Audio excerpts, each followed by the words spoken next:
Welcome to the Real News Network. I'm Paul Jay in Washington. And in Atlanta on Monday, August the 2nd, President Obama spoke about his plans to get American troops out of Iraq. Here's a little bit of what he had to say. I made it clear that by August 31st, 2010, America's combat mission in Iraq would end.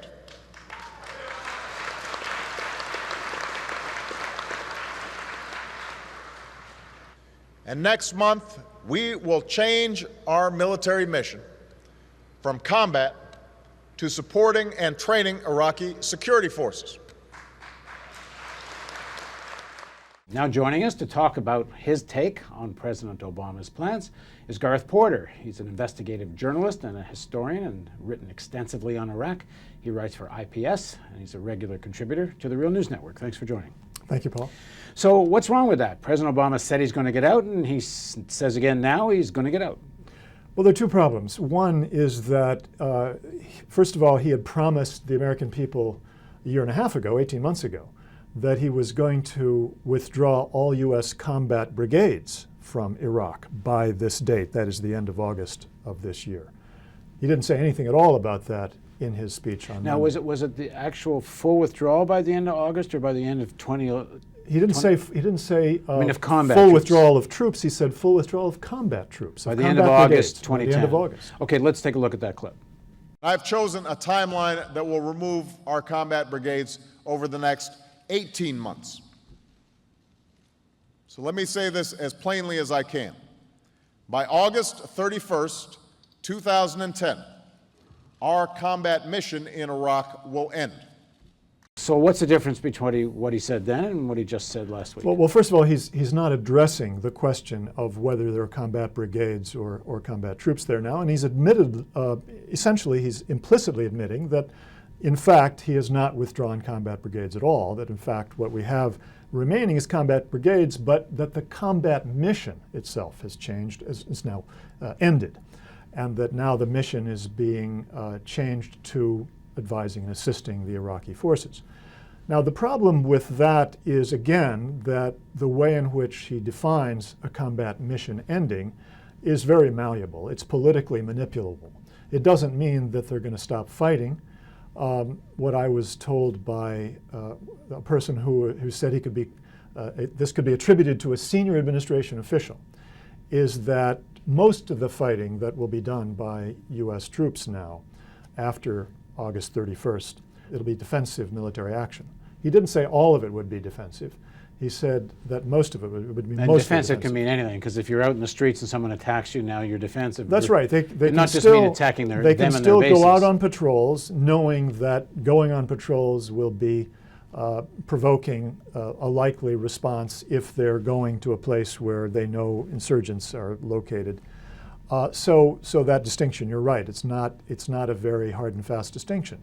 But what he also said was something that people are not being told by the news media, much less by the administration itself. And that is that should the Iraqi government decide that it wants the United States to join in an offensive campaign, for example, against some insurgents, that the United States is going to be sympathetic to that request. So really, it's a matter of degree here. That's all it is. So they're putting a new label on the troops. They still have all the same combat capacity. We're just redefining this as not a combat mission, but they can still fight. Essentially, what about the actual troop levels, though? Are they going to? I mean, is there not? He seems to have been committed to lowering at the very least the number of actual troops that are there. There are now roughly 70,000 troops. At least there were at the end of last month, beginning of this month, around 70,000 troops. They're talking about reducing that to 50,000 by the end of this month. So it's a significant last 1 month reduction in troops. And weren't they also committed to having all troops out, not just combat, by what is it, the end of 2011? They are, in fact, committed not just by a policy, but by the U.S.-Iraq withdrawal agreement, which was signed in November 2008, to getting all U.S. troops out of Iraq by the end of 2011. That's now a treaty commitment, or at least a formal international commitment, if not a treaty. Of course, unless Maliki, their guy, happens to say, well, you can stay longer. Well, that's right. And of course, we know that U.S. military leaders have been saying ever since even before that treaty was, or that agreement was signed in November 2008, they wanted to keep U.S. troops there long beyond, way beyond 2011. We know that even after Obama was elected, the month of the signature of this agreement, November 2008, that General Odierno, the commander of U.S. troops in Iraq, told Tom Ricks of the Washington Post, when he was asked, what kind of U.S. military presence do you foresee in 2014, 2015? That's 4 years after the supposed end of U.S. military presence under that agreement. His answer was, I foresee, and what I would like to see is 30,000, 35,000 troops, U.S. troops remaining, and that they would still be on combat mission. Now, that may be what they want, but what the Iraqis want is something else. The Iraqi parliament, more or less wanted, maybe a majority of the parliament, wanted the U.S. troops out yesterday. When you talk to most Iraqis, they want the U.S. troops out yesterday. Absolutely. There's no ambiguity about that. They may not have a lot of choice unless they want to face another full-scale insurrection against There's no ambiguity about it. Public opinion in Iraq overwhelmingly in favor of complete exodus of U.S. Troops. The parliament absolutely committed to all U.S. troops out by the end of 2011, if not before. So that's clear. But what the U.S. military clearly is hoping for is to use the bargaining power the United States has with al-Maliki, which is that he needs us to provide more weapons, particularly Air Force. He wants more air power from the United States.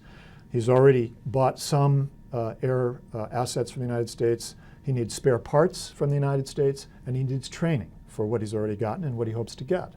So the U.S. could use that bargaining position to try to get him to up the ante to include not just a few trainers, not just continued spare parts and new weapon systems, but also some small, at least, combat contingent. I think that's what they're hoping is going to happen. That it'll be done quietly enough so that the Parliament will not be aware of it, or they'll regard it as too small to care about, and that somehow we can have some sort of continued military presence, continued combat presence even, after 2011. I have no doubt that they're still hoping for that. They have not ruled it out. And if you look at the language that Obama himself used in his address on Monday, he did not say that all U.S. troops are definitely coming out at the end of 2011. He said they are scheduled to come out at the end of 2011. That language is not chosen without a purpose. So in terms of their long-term objectives in Iraq then, I mean, number one, they have to make sure before they get out that there's some kind of government there that's going to remain in their sphere of influence. And even the al-Maliki government is very friendly with Iran, which is supposed to be the main boogeyman on the block. On the other hand, they're stuck in a sense that they can't face another full-scale uprising against them. And if there's a point here where they could be facing a united Sunni-Shia resistance against them if they stay longer, especially past 2011. So how do they, what do they do here? I think that this represents a genuine fundamental dilemma for the U.S. military, because their absolute sort of intuitional instinct as military leaders is they want to stay with as many troops for as long as possible wherever they can, particularly when it's an ambiguous situation, when they haven't been able to declare complete victory and withdraw with drums and bugles blaring, which is what, of course, they would like ideally.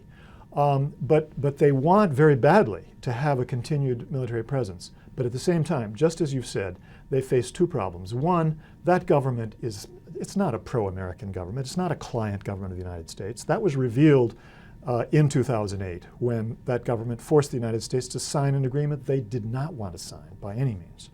And further information or further evidence showing without any question that the Iranians have far more influence over that government than the United States does in many, many ways. So the tactic seems to be delay getting out and see what happens. Exactly. I mean, they have no idea what they're going to face a year from now, 2 years from now, 3 years from now.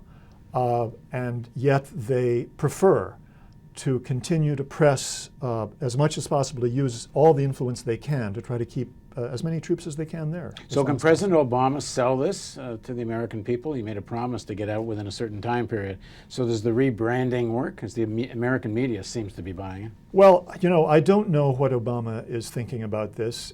He has not tipped his hand, except insofar as it's keeping open that option.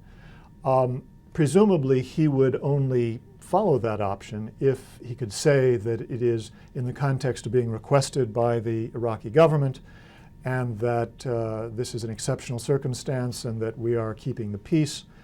And could he manipulate the American public opinion insofar as it's required to support that? Probably he can.